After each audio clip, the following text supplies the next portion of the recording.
मग दूध नसायचं एखाद्या मातेविषयी, एखाद्या आई वडली एखाद्या घरात दूध नसायचं. मग तिनं काय करायचं, ते पिठात पाणी वाटायचं आणि त्या मुलाला त्याचा हट्ट पुरा करायचा. मोबाईलमध्ये ज्या आता जे म्हणजे काय काय जे विषय असा आहेत की ते विषय माणूस आहे ज्याला माणूस म्हणतो त्यानं न बघण्यासारखे विषय आहे. एक थोर झुंजार वारा सुटेल, मोठे मोठे पर्वत उडून जातील, पण आईला रागानं जरी भाकरी टाकून दिलीस, वडिलांना रागानं जरी भाकरी टाकून दिलीस तरी ते आशीर्वाद दिल्याशिवाय मरणार. आट्या पाट्या होती गोट्या, साऱ्या गोपाळाने डाव मांडीला. मग असा वाळवंटी चंद्रभागेच्या काठी त्याला तांब्यावरून पाणी द्यायचं आणि त्याला विनंती करायची, मास्तर बरं आहे का, तुमचं कसं कसं चाललंय, एवढं आमचं पत्र वाचून द्या किंवा तुमच्या पायापुरतं. तो म्हणायचा मला पुढली पत्र द्यायची आहेत, 2-4 गाव आहेत, टाइम झाले, नाही मला एवढं पत्र द्या तुमच्या पायापुरतं. इथंपर्यंत विषय असायचा. 14 वर्षी तो 4थी व्हायचा. 4थी झाला, त्याला मुंबईतनं आलेलं लेटर पत्र वाचायला आलं, बंद केला मुलगा. लेखनिया ना बोरू विठ्ठला तो माय मी लेकरू नसल्यामुळे, एकमेकाचा विचारपूस नसल्यामुळे दोघं सक्क भाव पक्क वादी झाले.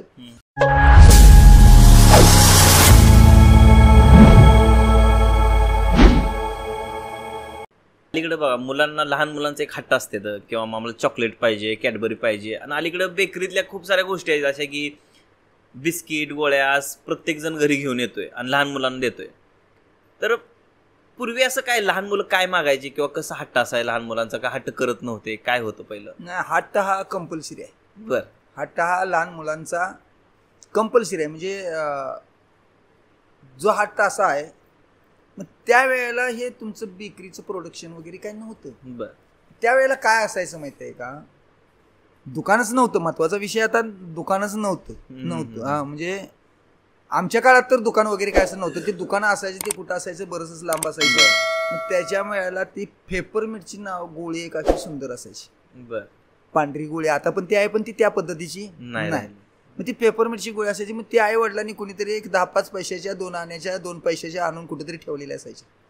बर, मग ती ठेवलेली असायची. किंवा मग लय रडायला लागलं तर मग पहिलं प्रोडक्शन देण्यासाठी गुळ घरात उपलब्ध असायचं कुठेतरी. साखर वगैरे नसायचीच, मग ती गुळाची गोळी तयार करायची आणि त्या मुलाला द्यायची. आनंदानं खायचो. बरं, एखाद्या मुलानं जर समजा हट्ट धरला मला दूध पाहिजे, मग दूध नसायचं एखाद्या मातेविषयी, एखाद्या आई वडली एखाद्या घरात दूध नसायचं. मग तिनं काय करायचं, ते पिठात पाणी वाटायचं आणि त्या मुलाला त्याचा हट्ट पुरा करायचा, द्यायचं त्याला ते. मग त्या मुलालाच लक्षात नसायचं की बाबा हे दूध आहे, आईनं दिले म्हणजे आईवर विश्वास आहे, आईनं ते दूध दिले म्हणजे मुलं हट्ट करत नव्हते, हट्टी होती मुलं. बरोबर, पण ते आईवर विश्वास धरून ठेवून ती पिठाचं पाणी सुद्धा दूध म्हणून पित होती. आता कसं झालंय, ही प्रोडक्शन आली, मुलांना मोबाईलच्या करवी सगळं दिसायला लागलं. आता का लहान मुलं आपल्या तुमच्या आमच्यापेक्षा सुद्धा जास्त मोबाईलचे अनुभव आहेत. आता मोबाईल एक अनुकरण असं झालंय की ते अधोगतीला नेतेच का नेते, डोळ्यापासून पाक पुढच्या प्रकृती नेते. डोळं लहान मुलांचं नाही, तर आता 2री, 3री, 4थीला मुलाला एवढ्या मोठ्या काचेचा गॉगल आहे, चष्मा आहे. कारण का, ह्याचं मोबाईलचं कारणच असं आहे, मोबाईलमध्ये ज्यानं रमला तो 10-20 वर्ष काही डोळ्यानं बघणार नाही. 10-20 वर्षाच्या नंतर डोळ्यानं बघणार नाही, त्याला अंधच व्हावं लागणार. कारण का, हे उपकरण असं आहे की ते आपल्या डोळ्याचा असणारं तेजच काढून घेते. बरोबर, आपल्या डोळ्यामध्ये जे भगवंतानं भरलेलं तेज आहे, ते दृष्टीचं, ते तेजच काढून घेण्याची ताकद त्या मोबाईलमध्ये. आणि मोबाईल हे उपकरण असं झालंय, सर्वसाधारण मुलाचा हट्ट पुरवतेच, लहान मुलांचा हट्ट पुरवते, त्यांना अधोगतीला नेते, त्यांचा वाईट विषय त्यांना कळवून देते. त्या मोबाईलमध्ये काय आहे ते त्या मुलालाच माहिती आहे. आणि काय काय जे मोबाईलमध्ये आहे ते अति विचित्र आहे, ते मी न सांगण्यासारखं आहे. ते आधी नको होतं. कारण का, मोबाईल हे उपकरण लांबच्या लोकांना जवळ आणण्या इतपत, निरोप देण्या इतपत ठीक आहे. मोबाईलमध्ये ज्या आता जे म्हणजे काय काय जे विषय असा आहेत की ते विषय माणूस आहे ज्याला माणूस म्हणतो त्यानं न बघण्यासारखे विषय आहेत. हे मोबाईल हे अनुकरण, ह्याच्यामध्ये हे विषय शासनानं सुद्धा त्याच्यावर बंदी आणावी ही माझी भगवंताचरणी प्रार्थना आहे. कारण का, आता तुम्ही आम्ही अधोगतीला गेलोच आणि इथून पुढचा जे युग आहे फार मोठं नुकसान होणार आहे. युगाचं हे आपली संस्कृती बिघडणार आहे. मोबाईल एक करते. मोबाईल जर आता समजा उद्या मला एखाद्याने जर फोन केला तर मी आता त्याला सांगतोय मी कुठं तर पंढरपुरात आहे, आता त्याला माहित नाही की बाबा पंढरपुरात कुठे आहे, मग तो आपल्यावर विश्वास ठेवतोय. मोबाईल एक खोटं बोलण्याचं साधन अति सुंदर झालंय. बरोबर. खोटं बोलण्यासाठी मोबाईल एक अति उत्तम आहे. दुसरी गोष्ट, मोबाईलच्या पासून जे होणारे आपल्याला त्रास असे आहेत. एखाद्याचं समजा आपण देणंवाला एखादा आपल्याला शोधत आहे, एखाद्याला आपण गावतच नाही, किंवा आपण आपल्यावर एखादी केस वगैरे आहे आणि आपण त्याला सापडत नाही, तर ते मोबाईल करवी आपल्याला लगेच शोधू शकतो. त्याकडे नंबर आहे. म्हणजे बऱ्याचशाच गोष्टी उपयोग आहेत आणि बऱ्याचशाच गोष्टी आपल्याला उपयोग नको आहे त्याच्यासाठी वापरतो त्यासाठी मोबाईलचा जो महत्वाचा विषय बाजूलाच राहिलाय आणि मोबाईलवर जे होतोय विषय तो वेगळाच आहे. तो आपल्याला त्रासदायक आहे. समजा उदाहरणार्थ माझं नाव जरी समजा माहित नसलं एखाद्याला, तर ते मोबाईलला कुठेतरी टाकलं तर हे केलं तर ते नाव येते त्याच्यामध्ये. त्यामुळे आपला पूर्ण बायोडाटा त्याला मिळू शकतो.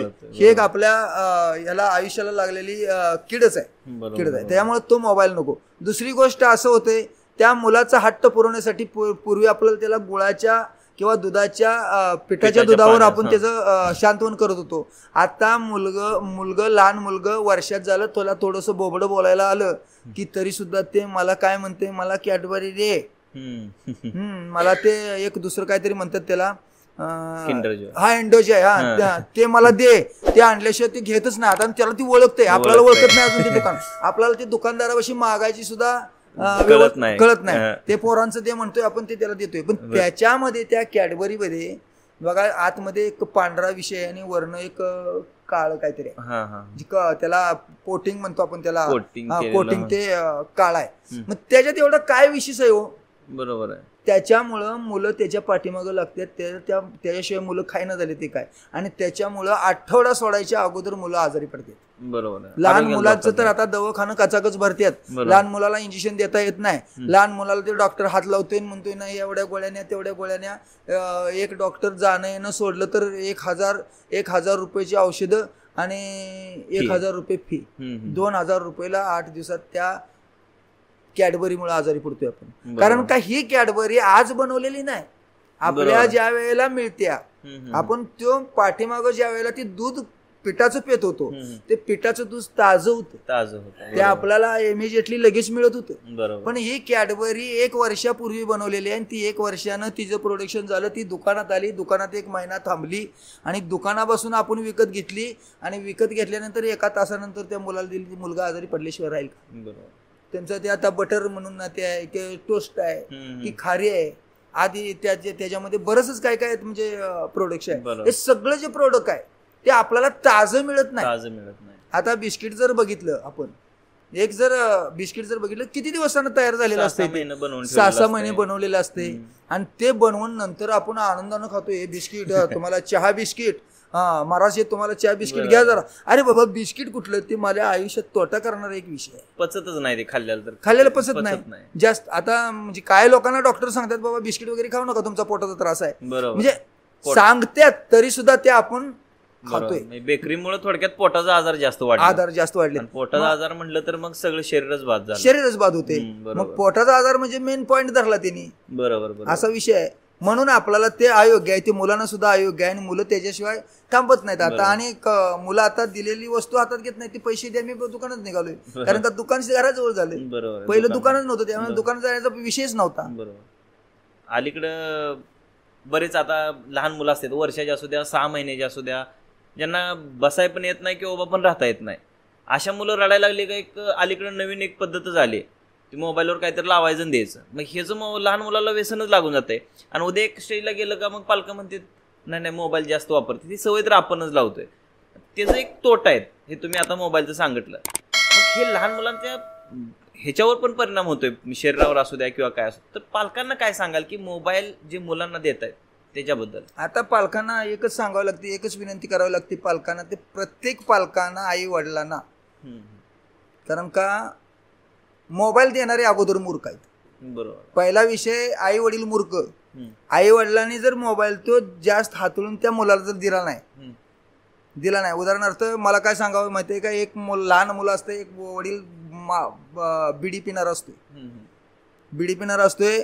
मग ते काही दिवस म्हणजे मला काय ते सांगायचं हे माहितीये का, वडिलांनी जर त्या मुलाच्या देखत तो मोबाईल बघितला नाही बरोबर बरोबर. मला काय सांगायचं माहितीये का, ते वडिलांनी त्या मुलाच्या देखत तो जर मोबाईल आपल्या हातात जर घेतला नाही तर ती मुलगा मागणार नाही. हो, मुलाची चूक नाही ती, अनुकरण करते लहान मुलं. आणि ते वडिलांनी बघितल्यावर ते मुलगा म्हणते पप्पा मग पप्पा ते आपल्याला वरबडते म्हणून ते पप्पा त्याच्याकडे करते.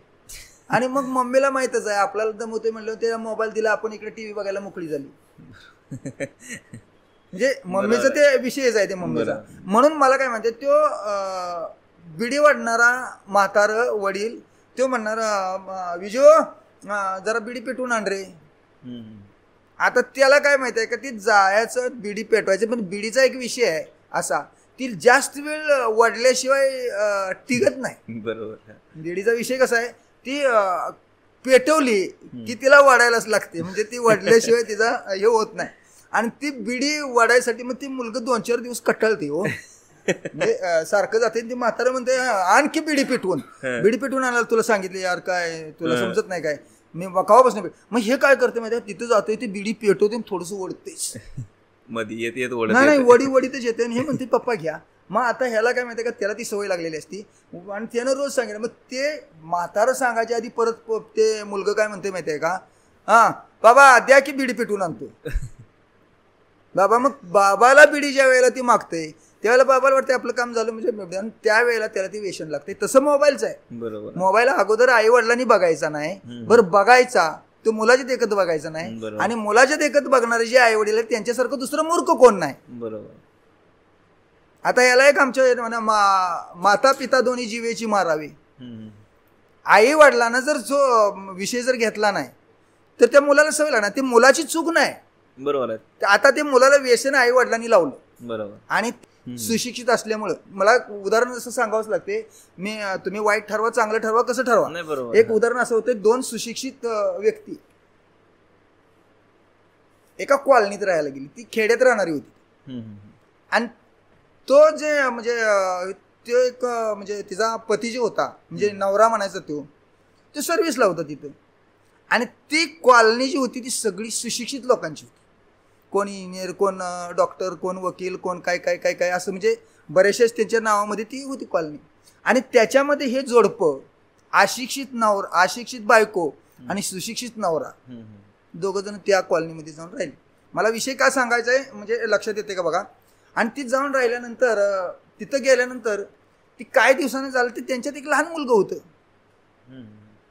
मराठी भाषा कशी आहे, आपण मराठी भाषेचं जो वाटोळ केलंय आपण महाराष्ट्रात जन्माला घेऊन आपण मराठी भाषेचा जो वापर करत नाही याचं अनुकरण मला सांगायचं आहे. ते मुलगा तिथे गेलं. मग ही कुठल्या तरी शेजारी ओळख झाल्यावर बसायला राहायची. मग तिथं 4 चौघी बसलेल्या त्या सुशिक्षित असायच्या. मग ही ते लहान जे मुलगा होतं ते मुलगा तिथं गेलं की ते म्हणणार आई संडास, आई म्हणायचं होते आई संडास. तिला वाईट वाटायचं. कुणाला वाईट वाटायचं, ती अशिक्षित आई होती तिला वाईट वाटायची. तिला बाहेर आणणार मारणार वगैरे वगैरे काय करणार. तिला त्यानं एक धडा शिकवला. त्या मुलाला एक तिनं धडा शिकवला. काय धडा शिकवला असेल, तिला ती बाहेर आणायची, घराकडे येताना काकत घ्यायची, तिला गोळी वगैरे द्यायची. बाबा बाळ्या तुला सांगू का, तुला जर संडास लागलं का नाही तर हळूच मला म्हणायचं आई गाणं म्हणू का, आई गाणं म्हणू का. मग ते पोरानं पण चांगलं पाठ केलं. मग ते काय दिवसानं असं ते सुंदर म्हणजे स्टँड झालं ते त्याच्या अगदी स्टँड झालं. आणि त्यानं मग ते असा झाला विषय आला की त्या बायका बसल्या मम्मी हा विषय वेगळा आहे, मम्मी गाणं म्हणू का. मग आपली तिथं ते वेगळा विधी करणार. पण प्रसंग असा एक दिवस रविवार असावा, वडिलांना सुट्टी असावी. वडिलांना सुट्टी असल्यामुळे हिला बाहेर जायला मिळालं नाही. संध्याकाळची जेवणं वगैरे उरकली, संध्याकाळची झोपायची वेळ झाली. आणि झोपायच्या वेळेमध्ये ह्याला तो विषय आला. वडिलांचा डोळा जरा लागतोय. मम्मी भांडी वगैरे तिकडे करते, ती लांब आहे. मग हे गेलं जवळ वडिलांना हा विषय माहित नाही. वडिलांना यातलं काही सुद्धा माहित नाही. मग ते तिथं गेलं. आणि तिथं गेल्यानंतर हे त्याच्या कानात गेलं, पप्पा गाणं म्हणू का. आता पप्पा म्हणला ही वेळ गाणं म्हणायची नाही. आता गाणं म्हणायची वेळ नाही म्हटल्यानंतर म्हणला म्हणणारच. आता बघा मग तो काय म्हणला, पप्पाला तर माहित नसल्यामुळे ते पप्पा काय म्हणला, बाबा जर तुला जर म्हणायचं असलं तर हळूच कानात म्हण. म्हणजे तुला जर म्हणायचंच असलं, आता हा विषयच माहित नाही हो. बरोबर आहे, विषय नाही शिकवलेला विषयच हा. मग कसं आहे त्याचा विषय माहित आहे का, जर विषयाचा पडी पाडू गोड परमार्थ लागू कडू तू गोडू जीवाशी झाला. आपल्याला काय सांगायचं आहे माहिती आहे का, त्याला विषयच माहित नाही. त्या वडिलाला ह्यातला काही विषय माहित आहे, त्या मम्मीने शिकवलेला आहे त्याला, आणि तो विषय त्याला सांगितल्यामुळं तो म्हणला हळूच कानामध्ये म्हण, आता पुढलं तुमचं तुम्ही जाणून जावं, ते काय ज्याला कळत असेल त्यांनी जाणून जायचं. मग हा जो विषय आहे माहिती आहे का, येडजाव्याच्या गावाला येडजवळ गेलं आणि 200चं घोडं 100ला दिलं. 200चं घोडं 100ला दिलं. 100ला दिलं. त्याची किंमत कशी आहे, म्हणजे त्यानं जे घोडं आणलं होतं 200 रुपयाला, तो लागला वाईटाच्या नादाला, वेळ आली ते घोडं 100 रुपयाला दिलं. म्हणजे हा विषय कसा आहे, त्या विषयात त्या मुलाला माहित आहे, मुलांना माहित काहीच नसते, कारण का ते मूल हा भगवान परमात्मा असतोय, त्याचं भगवंताचं रूप असते. मुले ही देवाघरची फुले असे संतांच्या पासून वर्णित आलेले, पण तरी सुद्धा आपणच त्यांना ते वाईट गुण लावतो, त्याच्यामुळे त्यांना गुण लागतो. मोबाईल हा लहान मुलाचा विषयच नव्ह, तो नसावा, पण आपण त्यांना देतोय, ती काही मुलांची चूक आहे असं मला म्हणून अनुकरण करते आपले, तेच बघत बघतच सरळ सरळ, म्हणजे त्याने जे हाताळलेला शब्द आहे तो अगदी सुंदर आहे.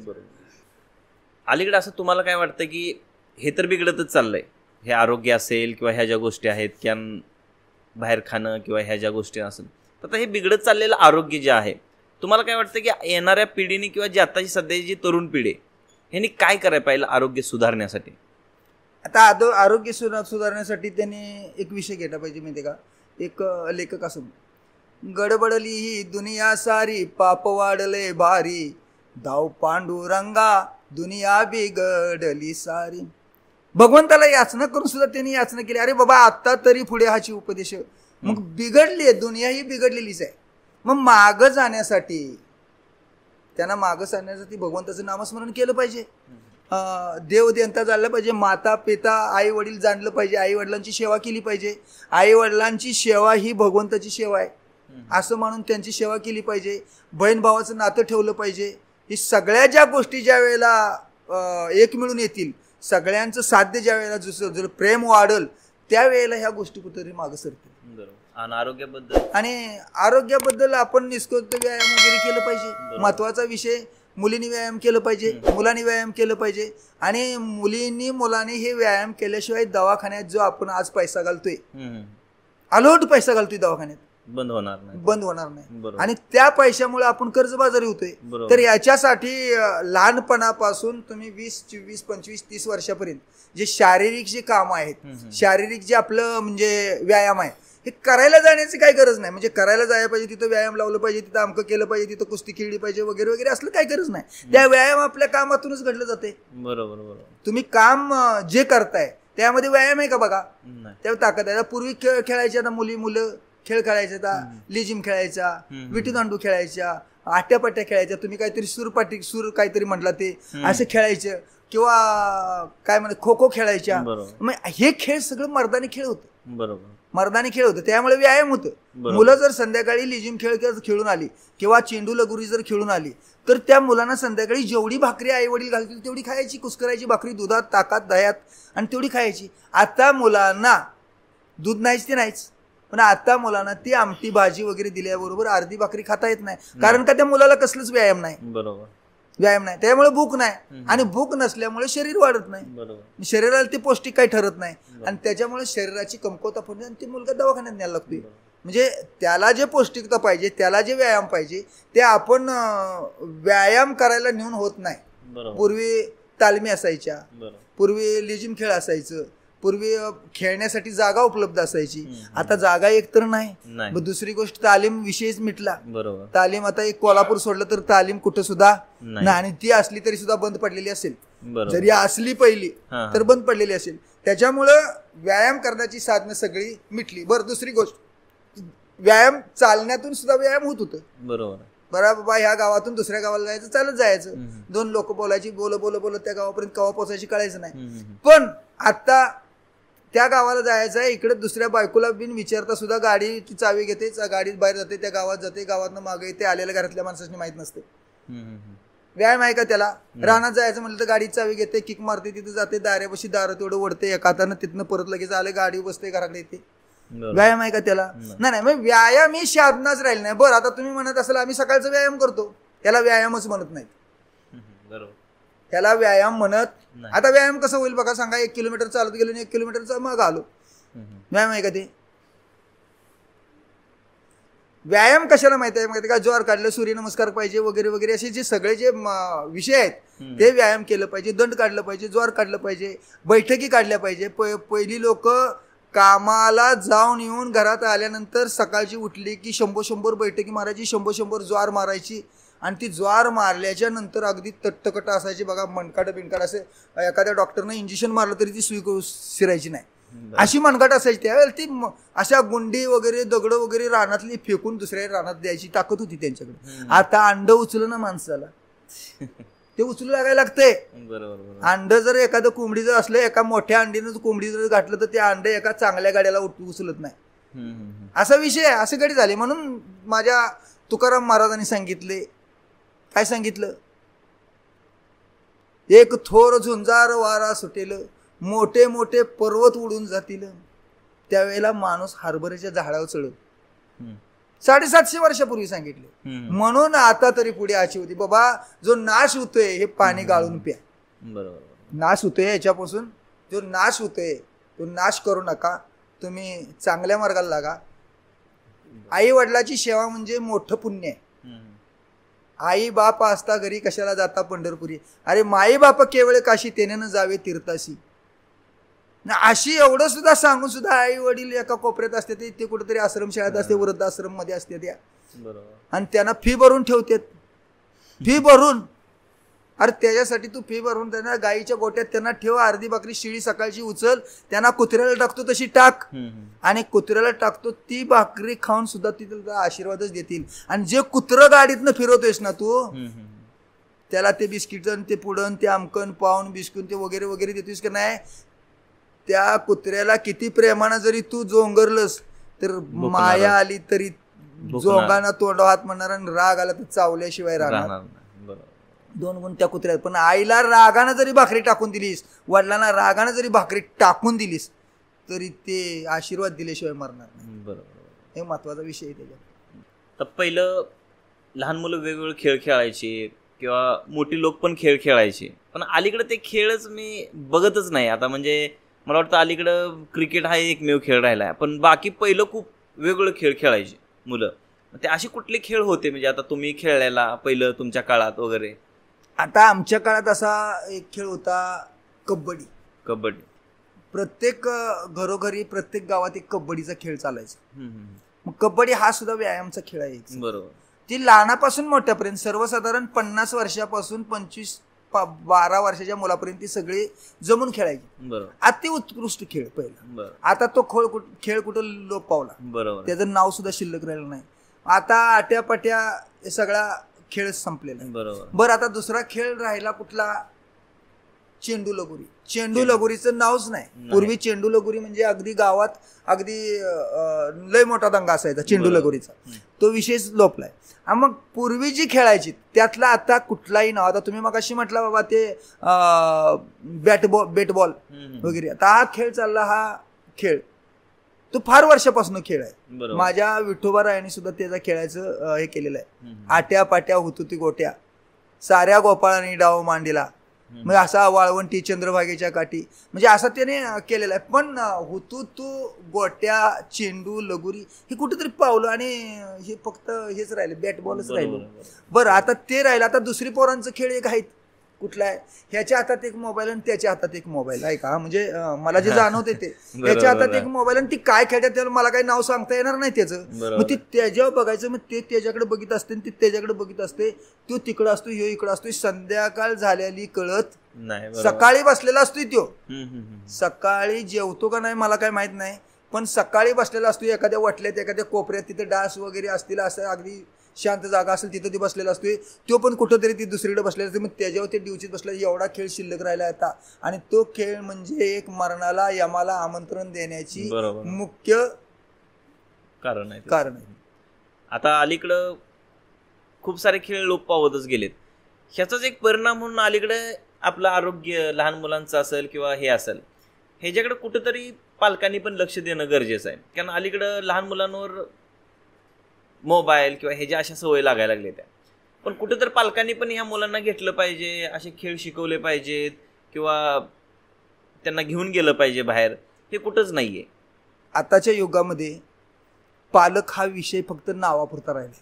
बरोबर. आत्ताच्या युगामध्ये, या कलियुगाच्या किंवा आता या वैज्ञानिक ह्याच्यामध्ये पालक हा विषय फक्त नावापुरता नावासाठीच राहिलाय. बरोबर. कारण का पालकांना मुलांची आणि पालकांची रविवारी गाठ पडते, त्या दिवशी पालक वेगळ्या विषयावर असतो. बरोबर.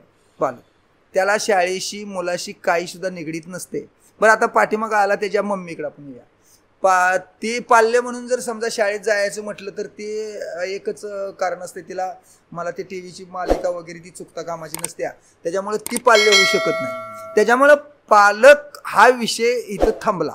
मग पालकाने करायला पाहिजे काय माहिती आहे का, पालकांनी त्याचा अभ्यास घेतला पाहिजे, त्यांना बाबा कसं खेळायचं कसं राहिलं पाहिजे हे सांगितलं पाहिजे. पण त्या पालकांना तो वेळ राहिला नाही. त्याच्यामुळं मुलांची अधोगती वाढली, मुलं वाईट नादाला लागली, मुलांचा अभ्यास होत नाही, मुलं चांगलं शिक्षण घेत नाहीत आणि चांगलं शिक्षण नसल्यामुळं ती मुलं वाईटच होत जातात. त्याच्यामुळे हे दोष पालकांचा आहेत. बरोबर. हे दोष सगळे जे पालकांचे आहेत. मग त्यांना आता त्यांचा एक विषय असा आपण सोडूया, त्यांना नोकरीच्या संदर्भात ती वेळ घेता येत नाही. मग जे शहाणे पालक आहेत ते घेत असतील पण जे पालक पाल्याच्या पलीकडे गेलेले आहेत, तुम्ही त्याला काय समजायचे समजा, ते गेलेले आहेत, ते मुलांचा आणि त्यांचा काही सुद्धा संबंध येत नाही. बरोबर. तर नावानिशी मुलगा, त्याचं वडिलाचं नाव लावतोय म्हणून मुलगा. बरोबर. नंतर त्या मुलाशी आणि त्या वडिलाचा काही संबंध नातं राहत नाही. त्याच्यामुळे का नातं राहत नाही, त्यानं लहानपणापासून त्या मुलाला सुंदरतेनं कवा हाळी मारलेली नसत्या, किंवा त्याला एकच माहित असते, आई सांगत असते बाबा आहे ते पुस्तक घे, पप्पा आल्यावर मारतील, ते काम कर, पप्पा आल्यावर मारतील, हातपाय धू, पप्पा आल्यावर मारतील, शाळेत जा, पप्पा आल्यावर मारतील, एवढंच त्याला माहित असतं. बरोबर. आणि ह्या सगळ्या विषयावर तो ठाम असतो. म्हणजे पप्पा आपला वैरी हे नक्की त्या लक्षात आलेलं असतं. पप्पा मला प्रत्येक गोष्टीवर मारतोय म्हणजे पप्पा माझा नक्कीच वैरी आहे. आणि त्याच दृष्टिकोनातून तो मुलात परत त्याच्याकडे बघायला लागतो, कारण त्यांची ती गाठ नसते. बरोबर. पहिली लहान मुलं वगैरे असतील किंवा आता पहिलं खूप लोक अशिक्षित आहेत, म्हणजे आता म्हणू शकतो की अशिक्षित होती पण प्रेमानं आपुलकीनं राहायची. मग पहिली लोक शिकत का नव्हते किंवा शिक्षण घेत झालं तर काय करत होते यासाठी? नाही, शिकत नव्हती याचा अर्थ शाळा नव्हत्या. बर. एक पहिला मुद्दा, शाळा नव्हत्या. कुठेतरी तालुक्यात असायची, कुठेतरी जिल्ह्यात असायची, कुठेतरी गावाच्या शेजारी असायची, ती वेळ नसायची त्यांना. आणि शिकायला जायचं म्हटलं तर बाकीचा प्रपंच जो आहे, प्रपंच आपण म्हणतो, प्रपंच सागर भरला, असे ह्या पुरात वाहून गेलेली ती लोक होती. आणि त्याच्यात एक अज्ञान असं होतं की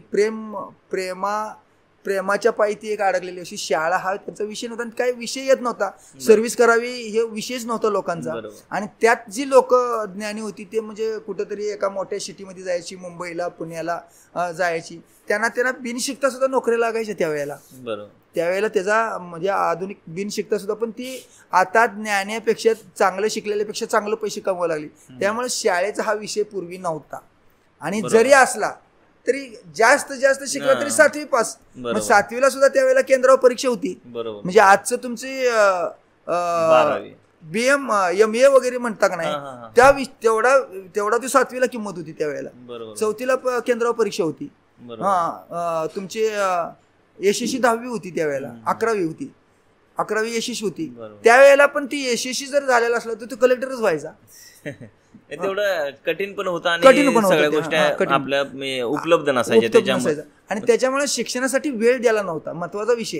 वेळ द्यायला नव्हता. मुलं दाढी मिशी आल्यावर शाळेत घालायची. आता उदाहरण मागं फिरतो मुलांना का, तर तो तिथपर्यंत शाळेपर्यंत चालत गेला पाहिजे, मला घालवायला जाता येणार नाही. सोय नव्हती, सायकल नव्हती, वाहन नव्हतं काय, आणि जायला रस्ता नसायचं. मग तो माझा मुलगा शाळेत जायच्या मापाला 8, 9, 10 वर्षानं होणार. मग ते 14व्या वर्षी तो 4थी व्हायचा.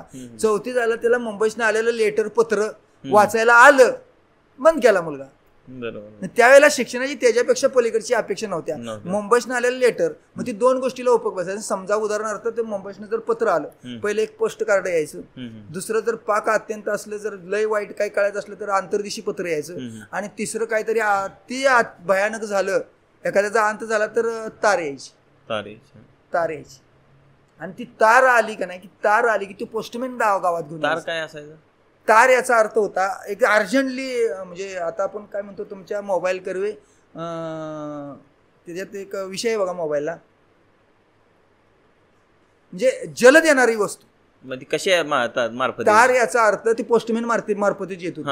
मग तिथं ते ट्रेन कॉल करायचे, त्यावेळेला ट्रेन कॉल असं त्याचं नाव होतं. मग तिथं ते ट्रेन कॉल केला का नाही, ते शिक्का मारला का नाही, की त्यांच्याकडे एक आधुनिक असं हे होतं की ते कुठल्या आपल्या पोस्ट आहे, सांगली जिल्ह्यात येणार आहे ती किंवा सोलापूर जिल्ह्यात येणार, मग तुमच्या त्या सोलापूर जिल्ह्याच्या तालुक्यातल्या पोस्टात ती कळवणार जलद. आणि ट्रेन कॉलच म्हणत होती त्या पोस्टात ह्या पोस्टात कळवायचं, हे लिहिणार जलद. ती लिहिणार नाहीत, ती परत गावच्या पोस्टात येणार. गावाला एक पोस्ट असायची त्यावेळेला, मग गावात 4 गावात 5 गावात एक पोस्ट असायचं, मग त्या 4-5 गावातल्या पोस्टामध्ये ती येणार, आणि ते आलं की ती जलद करणार. म्हणजे की त्या अंत जर झाला, म्हणजे एखादा एक्सपायर्ड जर झाला तर ती तार यायची. बरोबर. अचानक अति अवधान ज्याला आपण म्हणतो त्यावेळेला ती तार यायची. आणि आंतरदिशी पत्र यायचं म्हणजे काहीतरी गुप्त आपल्याला सांगायचं आहे. बरोबर. गुपित सांगायचं, ते चिकटवलेलं वगैरे असायचं, त्याला आंतरदिशी पत्र म्हणायचं. आणि एक पोस्ट कार्ड होतं, ते एवढंच होतं, ते ओपन असायचं. तेवढं वाचायला शिकलं म्हणजे झालं. ते वाचायला आलं का नाही, तारबीर वाचायला, ती तार पोस्टमॅनच वाचायची. बरोबर. गावात त्याला उभं राहायचं, त्याला तांब्या भरून पाणी द्यायचं, आणि त्याला विनंती करायची, मास्तर बरं आहे का, तुमचं कसं कसं चाललंय, एवढं आमचं पत्र वाचून द्या, किंवा तुमच्या पायापुरतं. तो म्हणायचा मला पुढली पत्र द्यायची आहे, 2-4 गाव आहे, ते टाइम झाले, नाही मला एवढं पत्र द्या तुमच्या पायापुरतं. इथंपर्यंत विषय असायचा होता. म्हणजे त्यावेळेला शाळेचा एवढा विषय हे नव्हतं, म्हणजे अर्जंटली घेत नव्हतं, मला शिकलीच पाहिजे, मला. आणि शेती वगैरे उत्पन्न असल्याने नोकरीचा विषय नव्हता, पोट भरून खायला मिळायचं, बाकीचं सगळं अपेक्षा लय नव्हतं, आणि नोकरी हा विषयच नव्हता. आणि नोकरी नोकरी मुंबईला गेल्यावर मिळते, मग हमालकी असताना बरोबर, पण ती मिळते, असा विषय असायचा त्यावेळेला. ते आता एक अलीकडे मी असं ऐकलंय की पहिलं काय व्हायचं की ज्यात आपण मास्तर म्हणू थोडक्यात, किंवा शिक्षक जे असायचे, शिक्षक काय करायचे, म्हणजे मुलांनी शिक्षकांना जरी बघितलं कुठं बाजारात असू द्या किंवा कुठं मुलं पटकन तिथनं पळून जायचे, किंवा कुठं तरी आडला पाहिजे, कारण ती भीती होती शिक्षकांची. पण अलीकडे जरा चित्र थोडं वेगळंच आहे. शिक्षक लांब जरी असला मुलगा त्याला हाक मारून बोलून या. कसं आहे माहिती आहे का, पहिले शिक्षकच होते. बरोबर. पहिले शिक्षक त्याला पहिला असं म्हणायचं, म्हणजे आमचे आई वडील आम्हाला सांगायचे, छडी वाजे छाम छाम विद्याई घम. छडी जशी हातावर कशी वाजल तशी पण नुसती अशी छडी वाजत नव्हती. टेबल असायचा, टेबलावर एक रोल असायचा. रोल आता तुमच्या विषयावर आहे का नाही कोण ठाऊक, एक रोल असायचा, त्या रोलावर टेबलावर असा हात ठेवायचा, आणि हात ठेवल्यावर मास्तरनं वरनं ते रोल मारायचं. असं वाटायचं की आता आपल्याला शाळा बास. पण जर काय बोलावं म्हटलं तर मास्तर आणि परत दुसरा मारणार आहे. बरोबर. त्या भीतीनं अगदी आपले रडून वगैरे ते सगळं सर्व. एवढं सगळं जरी झालं तरी तो मुलगा घरी आई वडिलाला काही त्यातलं सांगत नव्हता. त्यावेळेला विशेष शाळेत जायची एक पहिली कुंभारी पाटी असायची त्याची, मग ती पाटी टिकायची नाही, म्हणून मग पत्र्याची पाटी आली, त्याच्यावर काय उठायचं नाही. ती पेन्सिल त्याचा संबंधच तुटायचा. ती 2 दिवस चालायची, तिसऱ्या दिवशी बंद पडलेली असायची. आई वडील काय आणायचे नाही त्यांच्याकडे. शाळेला दप्तर कशाचं असायचं, एक तंगू जे दुरेची पिशवी असायची, काय म्हणायची बटेऱ्याची पिशवी असायची, त्या पिशवीत एक ठिक्का असायचा, पोता असायचं, आणि एक पाटी असायची, एक पेन्सिल. आणि त्यावेळेला जास्तीत जास्त लिहायसाठी बोरू असायचा. बोरू काय? बोरू म्हणजे आता तुमच्याकडे ती कवस म्हणून एक गवत आहे, कवस, ती गवत आहे. मग ते मास्तरने आणायचं, त्याला अशी सुंदर अशी टोक बनवायची. एक दौत असायची, दौत मध्ये शाई असायची, शाई असायची. त्या दौत मध्ये ते शाईत ते दौतच बुडवायची आणि इकडे लिहायचं. मग अशी सुंदर असं तिचं अक्षर विकलं, म्हणजे अक्षराला वळण वगैरे चांगलं पडायचं. मग अशी ती बोरू असायचा. मग आज सुद्धा माहिती, लेखनिया ना बोरू विठ्ठला तो माय मी लेकरू, मी लेखणी करण्यासाठी मला बोरू द्या, असं म्हणण्याचा उद्देश आहे. मग ती बोरू असायचं त्यावेळेला. मग ती बोरू असायचं. पण मास्तरनं जर समजा तेवढ्यातनं जर समजा त्या मुलाला मारलं, मुलगा घराकडे सांगत नव्हतं, आणि जर समजा सांगत गेलं तर आई वडील त्याला मारल्याशिवाय सोडत, त्याच्यामुळे ते घरात सांगत नव्हतं. पण आताची परिस्थिती अशी वाईट झाली. आता उलटी गंगा वाहे पूर आकाशी आला, एकाएकी नावेमध्ये समुद्र बुडाला. मग आता नावेत समुद्र मास्तरच झालं. बरोबर. येडजाव्याच्या गावाला गेलो 200चं घोडं 100ला दिलं. अरे बाबा मास्तर आता कसं काय का, मास्तर गिरवी श्री गणेशा, दादा कोणके म्हणला, मास्तर गिरवी श्री गणेशा पोरं शिकवती शाळा. अरे बाबा मास्तरच आता काय माहितीये का, त्या वर्गात आला की वडत येतोय. काय पिलेलं पण असते, तुम्ही परवा बघितलं काय मास्तर पण पिलेलं असते त्या. मग मास्तर त्या पोरासनी काय शिकवणार आहे तू. त्या 4 लोकांमुळे दुसरं पण मास्तरांना थोडं हे होत आहे, त्रास होतोय त्याचा त्रास होतोय. ती पोरं शिकत नाहीत आणि ती पोराने त्याचा अनुभव घेतल्यामुळे पोरं जर समजा तो मास्तर काहीतरी म्हणा गेला की रस्त्यावर 4 पोरं जमतात ते. बरोबर आहे. एका वर्गातली 4 जमतात मास्तराचं मग काय आता. बरोबर आहे. त्या मास्तरला सुट्टी देत नाहीत. बरोबर. पण जो मास्तर सुंदर आहे, चांगला आहे, ज्यानं चांगलं शिकवलं, उदाहरणार्थ त्या मास्तरच्या छड्या खाऊन ज्या मुलांनी शाळेचा अनुभव घेतला, शाळेचा स्वाद घेतला, ती मुलं आज कलेक्टर आहे, कोण इन्स्पेक्टर आहे, कोण वकील आहे, कोण डॉक्टर आहे, कोण इंजिनियर आहे.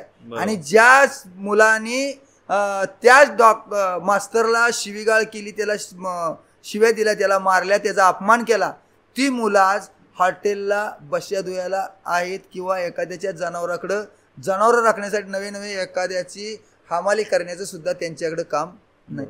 अशी ती मुलं. पहिलं मास्तरांना पगार वगैरे नसतील. पहिलं मास्तरांना पगार असायला, पहिलं मास्तरांना पगार 100, 150, 125 असं काहीतरी नंतर चालू झाला. त्याच्या अगोदर भात वगैरे उकळून द्यायचं, धान्य काय असेल ते तुमच्या घरात द्यायचं, प्रत्येक मुलापाठीमागं पहिली घाला, आठीसरी घाला, असा विषय असायचा त्यावेळेला. त्यावेळेस रोजगारानं जे जात होते त्यांचं पगार किती असायचा. त्यांचं पगार असायचं 1960ला किंवा 70ला. 60च्या दरम्यान 1970ला शासकीय पगार 5 रुपये 7 पैसे होता महिन्याला. नाही, दिवसाला 5 रुपये 7 पैसे शासकीय पगार, शासनानं नियमित केलेला. त्याच्यापेक्षा वर्षावर जर झाला एखादा, जर म्हणजे क्लार्क वगैरे असं त्याला त्या 7 रुपये 5 पैसे होता. त्याच्यापेक्षा वर्षा जर झाला एखादा तर त्याला 8 रुपये 90 पैसे होता. त्याच्यावरचा जर ज्युनियर सिनियर वगैरे झाला तर त्याला 10 रुपये होता. इथपर्यंत मजल आपल्याला माहित होती. मग आता 5 रुपये 30 पैशामध्ये ज्यांनी नोकरी केल्या तरी महिन्याचं आपल्याला 100 ते 125 यायचं. त्याच्यामध्ये 4 सुट्ट्या रविवार निघून गेलं ते वजा व्हायचं. बरं. शेतीमध्ये काम करायचं त्यांचं पगार कसं असायचं. शेतीमध्ये काम करायला ते पगार कसं असायचं माहिती आहे का, 2 पैसे 3 पैसे आणा 2 आणे असं त्यांना काम असायचं. मग ते किती काम आहे त्याच्यावर ठरवायचं. मग ते 4-5 बायाने अंगावरच घेतलेलं काय, मग तुम्हाला रुपया दे, मग आम्ही तुझं ते सर्व करतो. आणि पहिला आमच्याकडे पूर्वी ते तुम्हाला जाणता ते सौंदा असायचं. सौंदा म्हणजे एक घंगाळ असायचं. घंगाळाविषयी तुम्हाला माहीतच नसेल. घंगाळ असायचं. एक ढोल असायचा. आता तुमच्या धनगर समाजामध्ये ती ढोल नावाची एक वस्तू तेवढी शिल्लक राहिली आहे. ढोल असायचा, एक घंगाळे असायचा. आणि 40-50 गावातली माणसं स्त्री पुरुष सगळी त्याला रोखात रानात भांगलायला जायची रोजगाराला. मग त्यानं पाठीमागनं ते घंगाळचा ह्या माणसं मागं कुठली राहिली ती ही माणसं मागं राहिली तर मग ह्या माणसाच्या मागं वाजवायचं, मग ती पुढे जायची. हेच परत इथं याचं ह्या माणसाच्या मागं जायचं, ती पुढे जायची. अशी ती माणसं आपण हाकायची म्हणतो, हाकूया अशी ती माणसं आणून त्याचं बघून घ्यायचं. मग ते असं त्याला सौंदा म्हणायचं, सौंदा. दुसरा एक विषय असा राहिला की काय लोक उद्या आपण फिस्ट करूया, उद्या आपण काय करूया म्हणायचं, हे एक डवरा एक त्याला नाव आहे, डवरा एक नाव आहे. आणि दुसरं एक त्याला नाव असं आहे काय बरं, असं फिस्ट वजा की दुसरं काहीतरी नाव आहे. असं करूया, संध्याकाळी आपण जेवण वगैरे करू, आपल्यात काम करूया, अशा पद्धतीने काही लोक त्यावेळेला यायची. म्हणजे बऱ्याचशाच पद्धतीने त्यावेळेला पैरा टाइप मध्ये तू माझ्यात ये मी उद्या तुझ्यात येतो असं पण काय म्हणजे चालायचं. मग त्याच्यामुळे पैशाचा वगैरे असं काय म्हणजे, आणि पैसा उपलब्धच नव्हता. पैशाला महत्व होतं का? पैशाला महत्व जास्त. 5 पैसे जर संगत आपल्या असलं तर त्याला आज एक 50 रुपये आपल्या बरोबर असलेली किंमत होती. बरोबर, किंमत होती पैशाला तेव्हा. आता पैशाला किंमत नाही. आता पैशाची किंमत 0 झाली. त्यावेळेला 100 रुपये जर असलं तर तो अगदी दिल्लीत मी आहे असं वाटायचं त्यावेळेला. उदाहरणार्थ आम्ही जर 30 रुपये जर पंढरपूरला घेऊन आलो का नाही तर त्यातलं पण आणि 5-6 रुपये आम्ही घराकडे घेऊन जायचं. आता 3000 रुपये जरी घरातनं पोरांनी दिलं तरी सुद्धा आम्ही 5 पैसे घराकडे घेऊन जात विषयच नाही त्याला. म्हणजे ते सगळं काळ बदलला.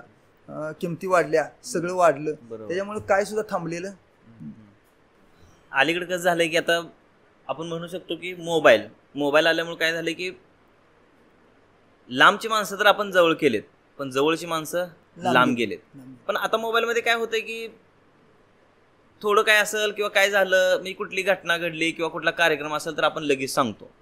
पण पहिलं असं काय असायचं की आपल्याला एखादा कार्यक्रम दुःखात असो आनंदात असो, हे जर आपल्या नातेवाईकांपर्यंत वगैरे पोहोचवायचं असेल तर ते काय साधन होतं? पूर्वी कसं होतं माहिती आहे का, पूर्वी ज्या वेळेला एखाद्याचा नातेवाईक संपतोय, गाव जर गोळा करायचा असेल, गावातला विषय जर गोळा करायचा, गावातल्या लोकांना निरोप असायचा, त्यावेळेला एखाद्या बंदूक असायच्या प्रत्येकाच्याकडे, कुणाकडं बार असायचं, कुणाकडे काहीतरी असायचं, ती गावात जर उडवला तर त्या गावातल्या लोकांनी, कारण का ऐनवेळी तू कवाही उडणार नाही, दिपवाळी सोडली,